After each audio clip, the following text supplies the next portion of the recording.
मैं एक ऐसे जीनियस इंसान की दास्तां बताने वाला हूँ जिनका जीवन काफ़ी दुखद और निराशाजनक था।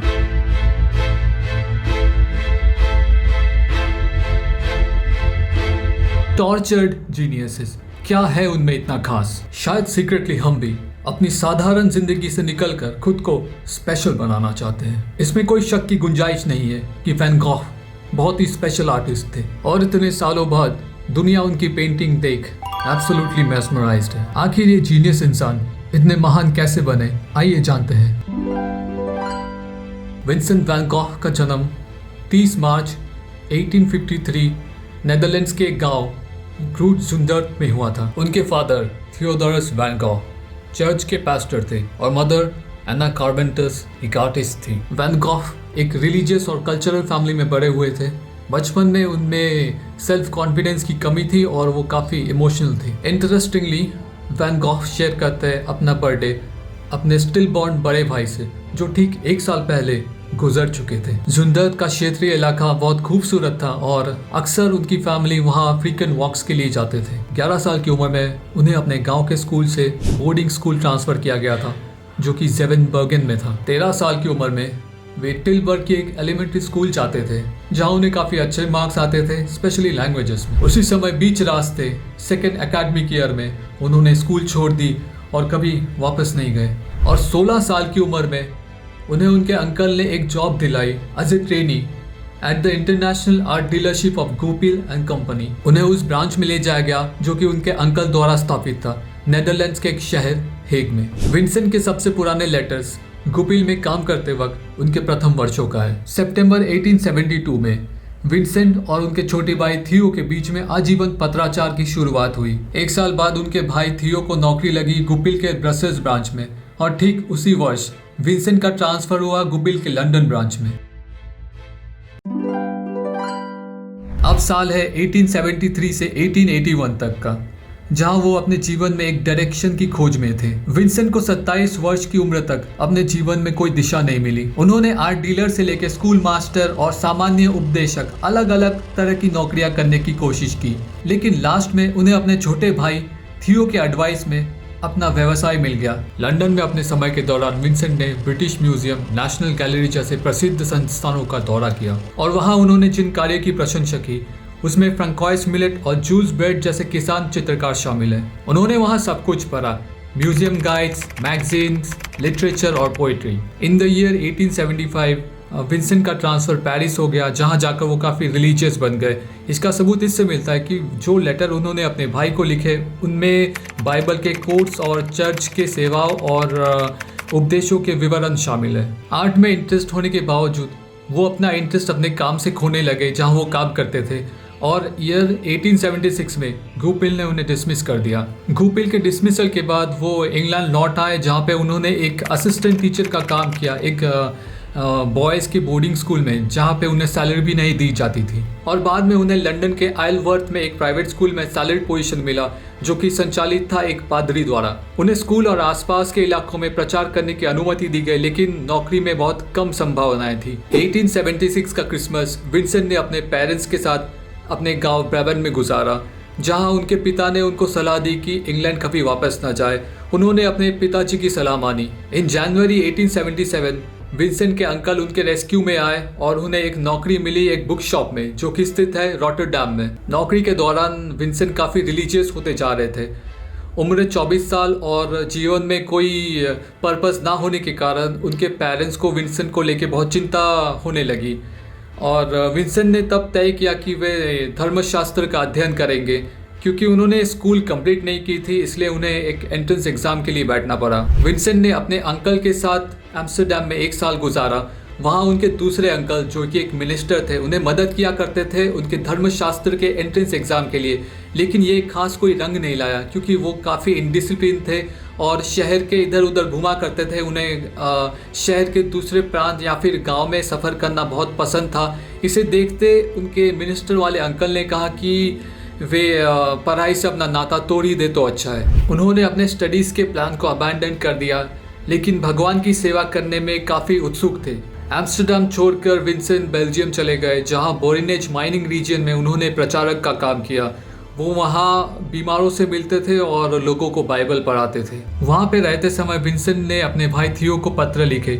एक लेटर है अप्रैल 1879 का, उसमें कुछ इस तरह से वहाँ का विवरण किया हुआ है, मैं पढ़ने वाला हूँ। It's a somber place, and at first sight, everything around it has something dismissal and deadly about it. The workers are usually people emaciated and pale owing to fever, who look exhausted and haggard, weather-beaten and prematurely old. Women generally sallow and withered. लोगों की जिंदगी वहाँ बहुत सुस्त और मुरझाई हुई थी। बॉरिनेज में विंसेंट खनिकों और उनके परिवारों के साथ रहा करते थे। वो अपना सारा संपत्ति गंवा चुके थे और फ्लोर पे सोते थे। उन्हें एक निकनेम दिया गया था, the Christ of the coal mine. लेकिन जो काम उन्हें दिया गया था उसे करने में असफल रहे और उनका कॉन्ट्रैक्ट और रिन्यू नहीं किया गया। विंसेंट थियो को जो पत्र लिखा करते थे उसमें काफ़ी ड्राइंग्स भी शामिल है। इसे देख थियो ने विंसेंट को एडवाइस किया कि वे ड्राइंग पे ज़्यादा कंसंट्रेट करें और विंसेंट को ये एहसास होने लगा कि वे ईश्वर की सेवा ड्राइंग करके भी कर सकते हैं। अक्टूबर 1880 में विंसेंट ब्रसेल्स चले गए, जहाँ पे उन्होंने आर्ट की टेक्निक पे काम करना शुरू किया दूसरे आर्टिस्ट के साथ। क्योंकि विंसेंट के पास अब कोई जॉब नहीं था तो उनके भाई थियो समय समय पे पैसा भेजा करते थे। विंसेंट अपने आर्टिस्टिक सपने जी रहे थे, लेकिन उनके माता पिता उनके इन सपनों से नाखुश थे। फिर भी वो रुके नहीं, कड़ी मेहनत करते गए और अपने स्किल्स को इम्प्रूव करते गए। विंसेंट नेदरलैंड्स के कई जगहों पर रहे और उन्होंने आर्ट की शिक्षा ली अपने अंकल एंटोन माउई से। In the spring of 1881 Vincent अपने पेरेंट्स के साथ मूव इन कर गए अपने गांव में, जहां वो आउट ऑफ डोर ड्राइंग्स बनाते थे, पेंटिंग्स बनाते थे।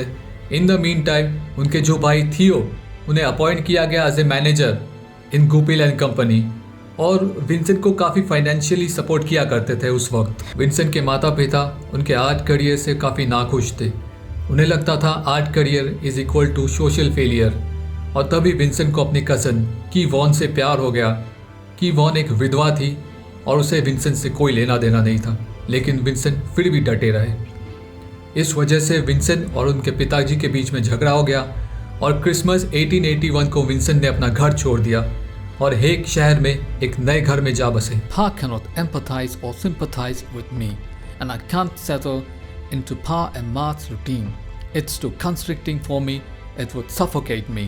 Vincent to Theo, about 23rd December 1881. Vincent paintings की शिक्षा लिया करते थे एंटोन माउई से। एंटोन माउई एक सेलिब्रिटी आर्टिस्ट थे। उनके मदद से विंसेंट को आर्ट कमीशंस मिले। कुछ ड्राइंग्स जैसे 12 drawings of the city of Hague's. Anton Mauve ने विंसेंट को पेंटिंग्स की बेसिक्स सिखाई, जिसमें शामिल है वाटर कलर और ऑयल्स। इससे विंसेंट की पर्सपेक्टिव स्किल्स इंप्रूव हुई और वो हर दिन एंटोन माउई के स्टूडियो जाया करते थे। विंसेंट को उनकी लव लाइफ में भी काफ़ी निराशा मिली। इन द ईयर 1882 विंसेंट मिले सीएन हुर्निक से, जो कि उनकी मॉडल और प्रेमिका थी। लेकिन परिवार वालों को वो औरत पसंद नहीं आई क्योंकि वो एक्स प्रोस्टिट्यूट थी। और क्या, उस औरत की पहले से एक बेटी थी 5 साल की और ऑलरेडी वो प्रेग्नेंट थी। इससे उनके भाई थियो भी नाखुश थे, फिर भी उन्हें फाइनेंशियली सपोर्ट करते गए। ये रिश्ता 1.5 साल तक चला और finally they broke up. I knew from the outset that her character was a ruined character, but I had hopes of her finding her feet, and now, precisely when I don't see her anymore and I think about the things I saw in her, I increasingly come to realize that she was already too far gone to find her feet. Vincent to Theo, 14 September 1883. CN से बिछड़ने के बाद Vincent ड्रेंथे के country side चले गए, जहाँ हेथलैंड और मूर की ड्राइंग्स और पेंटिंग्स वो बनाते थे। उन्हें लगा कि कंट्री साइड काफ़ी खूबसूरत है, लेकिन कुछ समय बाद उन्हें वहाँ उतना अच्छा नहीं लगा। हेथलैंड वाइड ओपन लैंडस्केप को दिया गया नाम है, जिनमें कम उगने वाली झाड़ियाँ जैसे गोरस, हीदर और हिथलैंड ग्रास का प्रभुत्व है, जो इसे इसका नाम देते हैं। हिथलैंड में केवल कुछ ही पेड़ उगते हैं और कोई जड़ी बूटी वाला पौधा नहीं है। लेकिन 3 महीने की बारिश, ठंड और अकेलेपन के बाद विंसेंट ड्रेंथे छोड़ के अपने पेरेंट्स के घर वापस चले गए। Drenthe is superb, but staying there depends on many things. Depends on whether one has the money for it. Depends on whether one can endure the loneliness. Vincent to Theo, 6 December 1883. 1883 के दिसंबर में Vincent अपने parents के साथ गांव में move in कर गए और वो अपने घर के बैकयार्ड में पेंटिंग्स बनाया करते थे, लेकिन उन्हें बड़े जगह की रिक्वायरमेंट थी, इसलिए उन्होंने एक बड़ा स्पेस रेंट में लिया यही गांव के आसपास। नुएनेन जैसा प्लेस किसानों की पेंटिंग्स के लिए विंसेंट को काफ़ी पसंद आ रहा था। वहाँ काफ़ी किसान, लेबरर्स, वीवर्स मौजूद रहते थे जिनकी ड्राइंग्स और पेंटिंग्स विंसेंट बनाए करते थे। और ईयर 1884 में विंसेंट ने अपने भाई थियो को प्रपोज किया कि वो जो अलाउंस उन्हें प्रोवाइड करते हैं उसके बदले विंसेंट उन्हें अपनी ड्राइंग्स और पेंटिंग्स गिफ्ट में दे। विंसेंट चाहते थे कि थियो उनकी पेंटिंग्स फ्रेंच मार्केट में सेल करे, लेकिन उनका प्लान कुछ कामयाब हो नहीं पाया।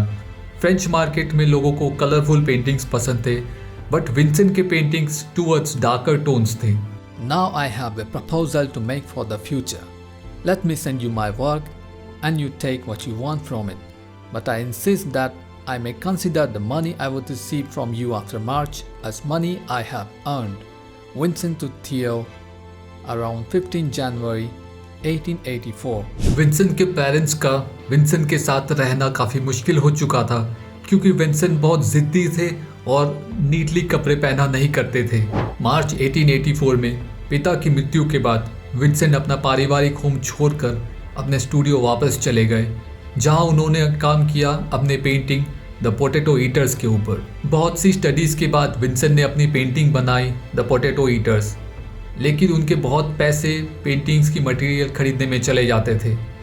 और लेटर दैट ईयर उन्होंने डिसाइड किया कि वे एनरोल करेंगे academy of art in Antwerp और नेदरलैंड्स को छोड़ देंगे, कभी वापस नहीं जाएंगे। एंटवर्प ने उन्हें बहुत कुछ दिया, जैसे drawing materials, drawing clubs, models, churches, museums, बहुत सारे आर्ट वर्क्स। वहाँ पे उनकी दो famous paintings the discuss thrower and head of skeleton with a burning cigarette 1886। I actually find all the drawings I see there hopelessly bad and fundamentally wrong, and I know that mine are totally different. Time will just have to tell who's right. Damn it, none one of them has any feelings for what a classical statue is. Vincent to Theo, Antwerp, January 1886. उस Flemish city में Vincent ज़्यादा दिन रहे नहीं।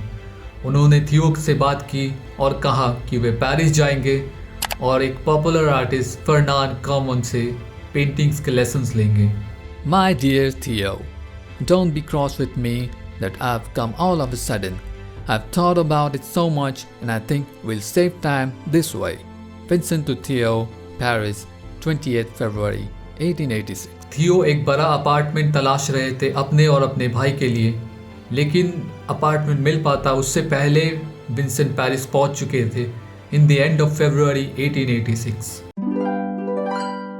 अब बात है 1886 से 1888 तक, जब विंसेंट पेरिस में थे और उन्होंने अपना एक नया स्टाइल बनाया जिसमें उन्होंने ब्राइट कलर्स यूज किए। विंसेंट के ब्रदर थियो गुपिल आर्ट डीलर्स के मैनेजर थे ऑन बोलेवर्ड मॉन्टमार्ट्रे इन पेरिस। थियो ने विंसेंट को पेरिस के कलरफुल आर्ट जगत से रूबरू कराया, जिसमें शामिल थे मॉडर्न आर्टिस्ट क्लॉड मोने, और वे न्यू जनरेशन ऑफ आर्टिस्ट से मिले जैसे Emile Bernard, Henri de Toulouse Lautrec at Fernand Cormon studio. वहाँ का न्यू इम्प्रेशन और नए लोगों ने काफ़ी इन्फ्लुएंस किया विंसेंट को। वो अब फ्रीली एक्सपेरिमेंट करते थे कलर्स लेके, जहाँ वो पहले डार्क टोन्स यूज़ करते थे अपनी पेंटिंग में जैसे कि द पोटैटो ईटर्स, अब वो ब्राइटर कलर्स यूज़ करने लगे, जैसे उनकी नई पेंटिंग्स में the hill of Montmartre with stone quarry. Paris के इन्फ्लुएंस से विंसेंट की पेंटिंग ज़्यादा ब्राइट होने लगी। वो जहाँ पहले डार्क यूज़ करते थे अब लाइटर टोन्स यूज़ करते। उनका एक नया स्टाइल भी उभर आया, जैसे वे अभी शॉर्ट स्ट्रोक्स में अपना ब्रश अप्लाई करते थे। विंसेंट जो थीम्स में पेंटिंग्स किया करते थे उसमें भी काफ़ी बदलाव आए, जैसे वे पहले रूरल एरियाज़ की पेंटिंग्स किया करते थे, अब नए cafes and boulevards and country sides की पेंटिंग किया करते थे, इंक्लूडिंग फ्लोरल स्टिल्स, और कभी कभार उन्होंने कमर्शियल पेंटिंग्स भी ट्राई की जैसे पोर्ट्रेट्स, लेकिन वे खुद की सिटिंग में खुद ही बैठते थे क्योंकि मॉडल्स वहाँ काफ़ी एक्सपेंसिव थे। पेरिस में जापानीज वुडकट से विंसेंट काफ़ी इंस्पायर्ड हुए। वे और थियो मिलकर दोनों उसे कलेक्ट किया करते थे। उसकी bold outlines, cropping and colour contrast ने विंसेंट के आने वाले वर्क्स को काफ़ी इन्फ्लुएंस किया। लेकिन 2 साल बाद विंसेंट पेरिस में बोर हो गए। उनकी नई इंस्पिरेशन जो उन्हें मिली थी जापानीज आर्ट से, अब वो पसंद करने लगे जापानीज लैंडस्केप, जहाँ कंट्री साइड में सनलाइट और लाइटर कलर्स उन्हें बहुत पसंद आता था। वो जाना चाहते थे province in the south of France. It seems to me almost impossible to be able to work in Paris unless you have a refuge in which to recover and regain your peace of mind and self-composure. Without that, you'll be bound to get utterly numbed. Vincent de Theo, 21st February 1888. सो उन्होंने train journey की। 1 day and 1 night के सफ़र के बाद 20 फरवरी 1888 को वो Arles पहुँचे, which is a small town on the river Rhone. During 1888 to 89 Vincent का वक्त काफ़ी बुरा चल रहा था, लेकिन फिर भी उन्होंने अपनी मोस्ट फेमस पेंटिंग इसी वक्त में बनाई। अब विंसेंट का पेंटिंग स्टाइल बहुत एक्सप्रेसिव होने लगा। उन्होंने थियो से लेटर में बातचीत की और कहा कि वह सेटअप करेंगे studio of the south in Arles for a group of artist, और थियो को ये भी कहा कि उनकी आर्टवर्क वो पेरिस में बेचे। You know, I've always thought it ridiculous for painters to live alone. You always lose when you're isolated. Vincent de Theo, Alps, 28 or 29 May 1888. 1888 की दो famous paintings, the harvest and fishing boats on the beach at Les Saintes Maries de la Mer. Artist colony के plan से Vincent ने वहाँ एक 4 room rent लिए जो कि येलो हाउस में थे ऑन प्लेस लामार्टिन। और सबसे पहले और आखिरी आर्टिस्ट जो बहुत ही परसुएशन के साथ वहाँ आए थे, उनका नाम था Paul Gauguin. So Gauguin's coming. That will make a big change in your life. I hope that your efforts will succeed in making your house a place where artists will feel at home. Theo to Vincent, Paris, 19 October 1888. I can do nothing about it if my paintings don't sell. The day will come though when people will see that they are worth more than the cost of my paint and my subsistence. Very meager in fact that we put into them. Van Gogh और Paul Gauguin ने एक साथ मिलकर बहुत मेहनत की। उन्होंने एक साथ मिलकर बहुत एक्स्ट्राऑर्डिनरी आर्ट पीसेस बनाए, लेकिन उन दोनों के व्यूज़ आर्ट में थोड़े अलग थे, तो कभी कभी हीटेड डिस्कशंस भी हो जाते थे उन दोनों के बीच में। Gauguin and I talk a lot about Delacroix, Rembrandt and company. The discussion is excessively electric. We sometimes emerge from it with tired minds, like an electric battery after its rundown. Vincent de Theo, 18 December 1888. दोनों का painting style काफ़ी अलग था।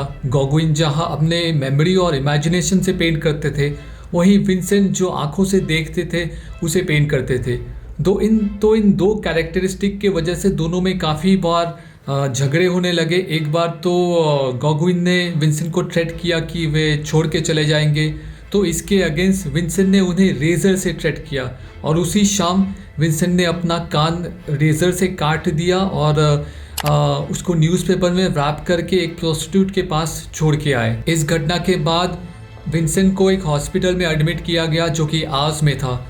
जब थियो को इस बारे में पता चला तो उन्होंने तुरंत एक ट्रेन ली और विंसेंट को हॉस्पिटल मिलने चले गए, लेकिन मिलने के तुरंत बाद वे पेरिस चले गए और साथ में गॉगुइन भी पेरिस लौट गए। I found Vincent at the hospital in Ars. The people around him realized from his agitation that for the past few days he had been showing symptoms of that most dreadful illness, of madness and an attack of feverish shock. When he injured himself with a knife was the reason he was taken to hospital. Will he remain insane? The doctor thinks it's possible, but daren't yet say for certain.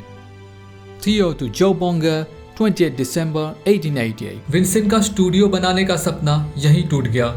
वो जब hospital से discharge हुए in early January 1889, तो उन्हें उस incident के बारे में ज़्यादा कुछ याद नहीं था। In early January 1889 Vincent hospital से डिस्चार्ज हो चुके थे, और हॉस्पिटल से डिस्चार्ज होने के बाद उनको इस घटना के बारे में ज़्यादा कुछ याद नहीं था। उन्हें कुछ मेमोरी इश्यूज़ हो रहे थे, और इसी के चलते कुछ महीने बाद उन्हें कुछ मेंटल फ्लक्चुएशन, मेंटल इलनेस जैसी फीलिंग्स आने लगी। तो उन्होंने he got voluntarily admitted himself in Saint Paul de Mausole psychiatric hospital in Saint Remy in the month of May.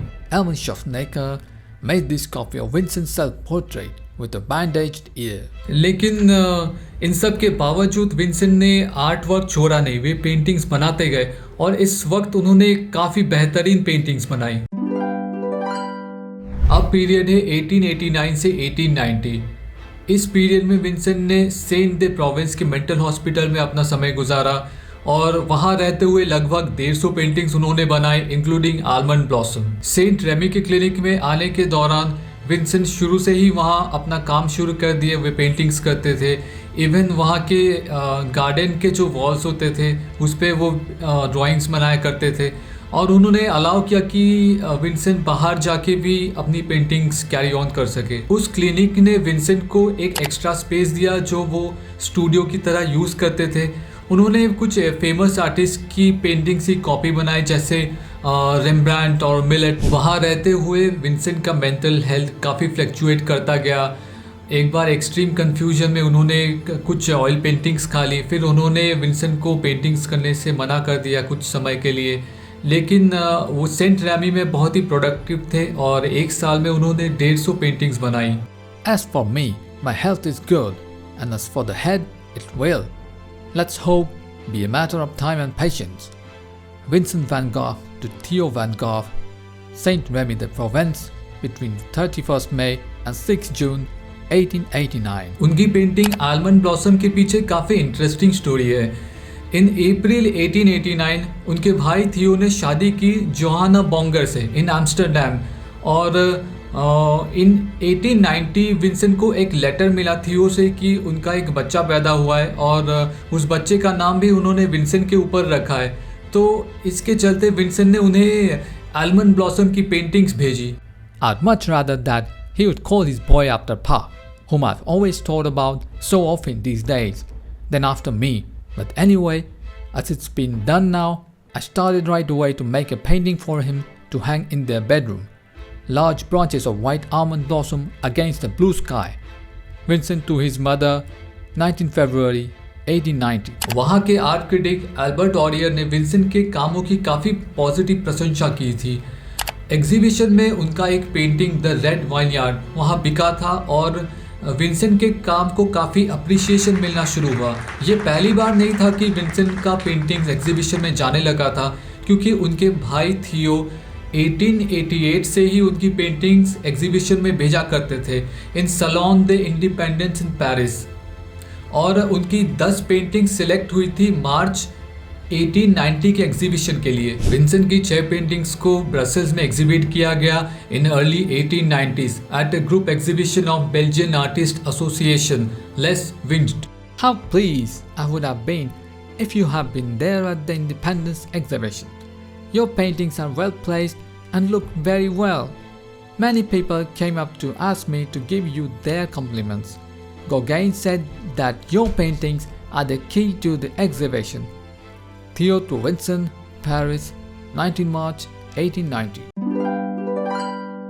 मई 1890 को विंसेंट हॉस्पिटल से निकले और वे चले गए ओवेस श्योवाज, जहाँ ऑलरेडी काफ़ी आर्टिस्ट रहा करते थे। ओवेस ने विंसेंट को वो शांति प्रदान की जिसकी उसे आवश्यकता थी, जबकि वह पेरिस के काफ़ी करीब था ताकि वे अपने भाई थियो से मिल सके। वहाँ एक डॉक्टर पॉल गैशेट भी थे जो उन पर नज़र रख सकते थे। विंसेंट की जल्द ही गैशेट से दोस्ती हो गई, जो खुद एक शौकीय चित्रकार थे, जिसने वैन गॉग को अपनी कला के प्रति पूरी तरह से समर्पित होने की सलाह दी। उन्होंने बिल्कुल वैसा ही किया और गांव के चारों ओर के बगीचों और गेहूं के खेतों को तेजी से रंग दिया। अब विंसेंट ने अपना पूरा जीवन आर्ट पे समर्पित कर दिया। वे रोज़ बहुत तेज़ी से एक नई पेंटिंग बनाते थे।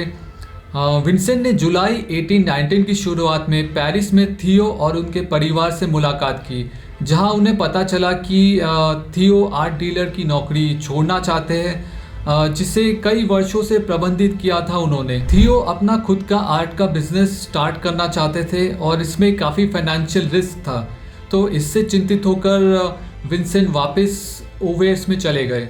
Once back here, I too still felt very saddened and had continued to feel the storm that threatens you also weighing upon me.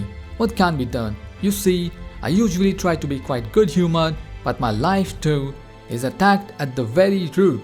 My step is also faltering. Vincent to Theo, around 10 July 1890. Vincent को reassure करने के लिए थियो और उनकी पत्नी ने Vincent को चिट्ठी लिखी, लेकिन इसका कोई असर वैसे हुआ नहीं।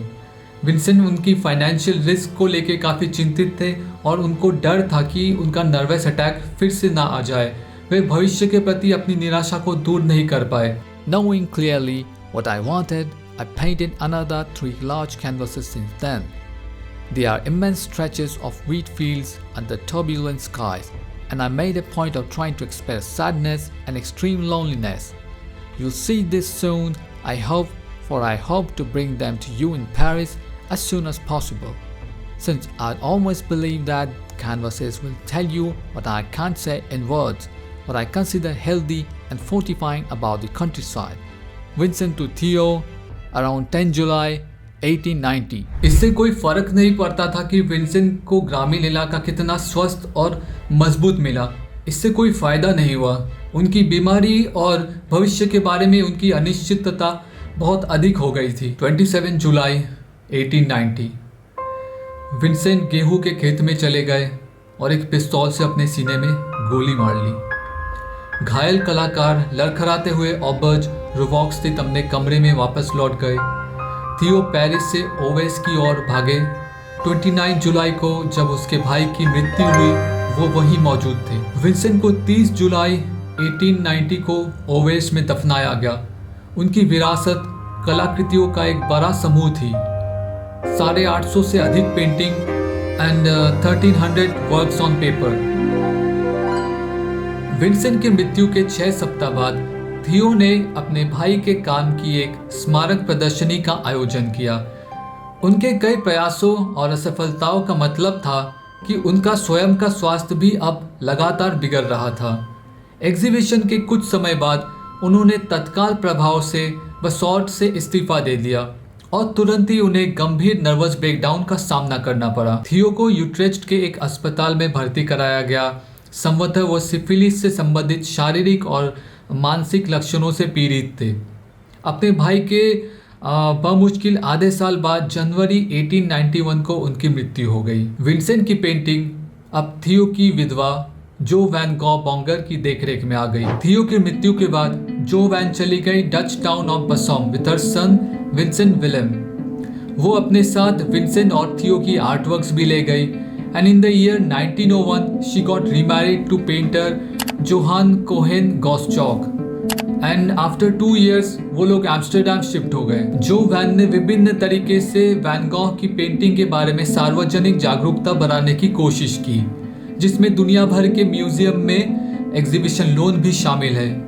वैन गॉग के काम के लिए अधिक से अधिक खरीदार सामने आए। विंसेंट ने थियो को जो पत्र लिखे थे इन द ईयर 1914 में जो वैन ने उसे पब्लिश किया और उसी साल उन्होंने थियो को ओवेस्योवास में उसके भाई के कब्र के साथ एक कब्र में पुनर्स्थापित कर दिया। 1925 में जो वैन की मृत्यु के बाद विंसेंट और थियो का कला संग्रह उनके बेटे engineer Vincent Willem van Gogh के पास चला गया, जिन्होंने 1930 में एम्स्टर्डम के स्टेडलिक म्यूजियम में अपने चाचा की पेंटिंग उधार दे दी थी। हालांकि जैसे जैसे विंसेंट की प्रसिद्धि बढ़ती गई उनके कलेक्शन को एक डेडिकेटेड म्यूजियम में रखने की मांग भी आती रही। 1962 में with the consent of state of Netherlands engineer Vincent ने अपने अंकल की पेंटिंग्स वैन गॉग फाउंडेशन को सौंप दी। उन्होंने सुनिश्चित किया कि वे एक म्यूजियम बनाएंगे, वैन गॉग म्यूजियम, जहां उनके अंकल की कलेक्शन को पब्लिक के लिए एक्सेसिबल कर देंगे। 11 साल बाद विंसेंट का पेंटिंग्स स्टेडलिक म्यूजियम से एक नए म्यूजियम में शिफ्ट कर दिया गया था, जिसे बनाया था गैरिट निटवेल्ड ने। 2 जून 1973 को क्वीन जूलियाना ने वैन गॉग म्यूजियम पब्लिक के लिए खोल दिया और अब 2 मिलियन लोग हर साल म्यूजियम विजिट करते हैं। The Van Gogh Museum is a Dutch art museum dedicated to the works of Vincent van Gogh and his contemporaries in the Museum Square in Amsterdam South.